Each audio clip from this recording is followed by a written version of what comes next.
Transperency by the Mechanical Artist.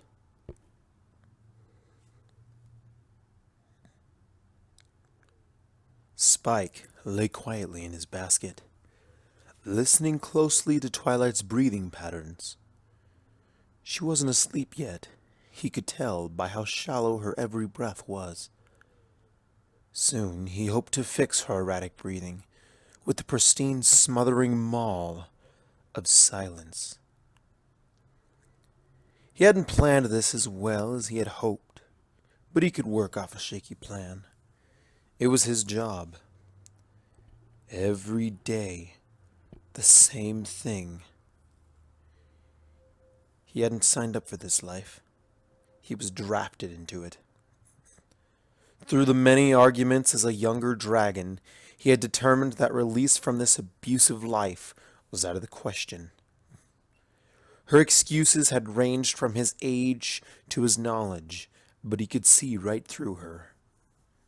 His only ticket to freedom? Kill Twilight Sparkle. There was no two ways about it. As Twilight's loud snoring settled into a faint whisper, Spike sprung into action.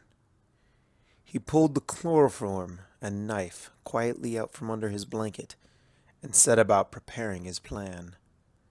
He soaked a large handkerchief with the putrid chemical, taking care not to inhale any of the fumes. The knife he had taken the time to sharpen meticulously, so it would be wicked sharp for the occasion. He knew what the results from a blunt knife on skin were, and preferred not to think about those moments of self-harm. It was her turn now. His hand shook as he pulled the blankets off Twilight's neck and chest. It was time. Time for him to claim what he rightfully deserved. He held the cloth down over her face to make sure she wouldn't wake. He felt a pang of guilt. The intrusive chemical would probably give her nightmares. It was too bad that would be the last thing she felt. Fear, sadness, anger, all the things he felt up until now bundled into one last final moment as he would finally end her life. Even the elements of harmony couldn't save her now. He watched her, recording her final minutes. She looked peaceful, lost in her dream world, but not for long. Soon she started to squirm. Her breathing became more and more rushed, and even a single tear escaped her prison of sleep. She was having a nightmare. He tried to distract himself from her private torture and focused on the task at hand. He leaned in closer to find his target. He had been quietly studying pony anatomy at night and had determined the quickest and easiest route for a knife to travel to the heart. It was so simple and so easy. It would be a slow and painful death, but the bitch would get what she deserved. He held the knife over her, her life balanced on a single decision.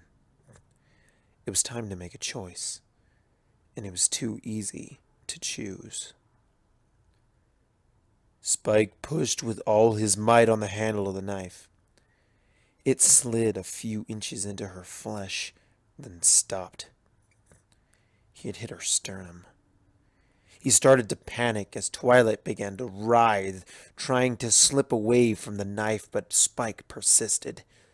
He pulled the knife, dripping with blood, from her chest, and moved a few inches to the left, and thrust again. This time, the knife hit its mark.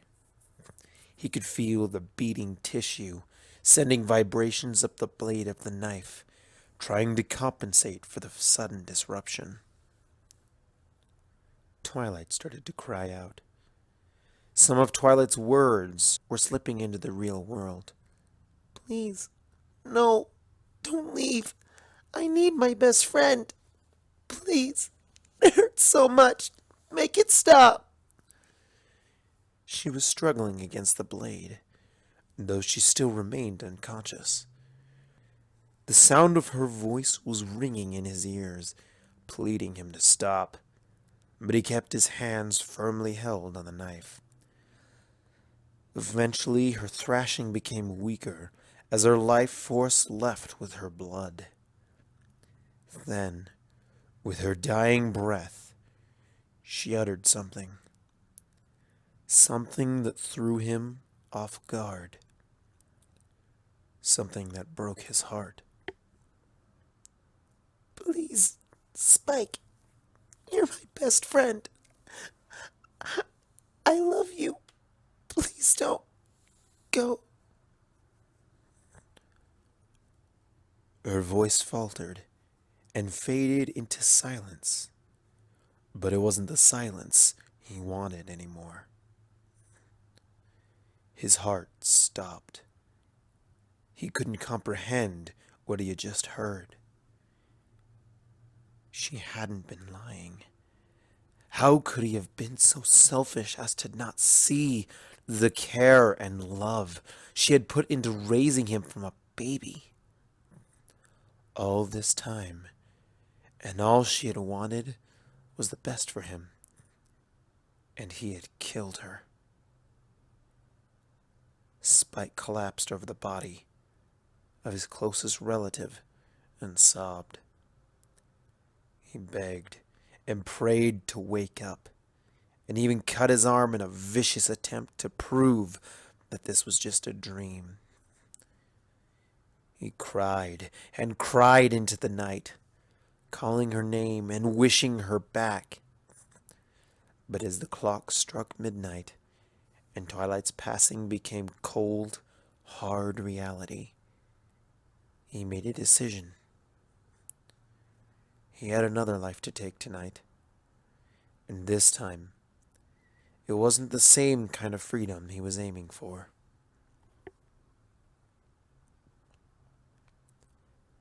Spike inhaled as much of the fumes as possible. He wanted to be asleep for this. He held the knife to his own neck, trying to summon up the courage to do it. He pushed the knife against his scales as hard as he could, but his hand slipped, and he dropped the knife on the floor. His head spun as he felt the world twist around him. No, for this he had to remain conscious. He had to end it. He tipped and hit the ground, knocking stars into his vision. He struggled to push himself up, but to no avail. As his vision failed, he tried desperately to find the knife. He felt his fingers close around it, and he used all of his strength to lift it to his neck and pull the blade across his veins.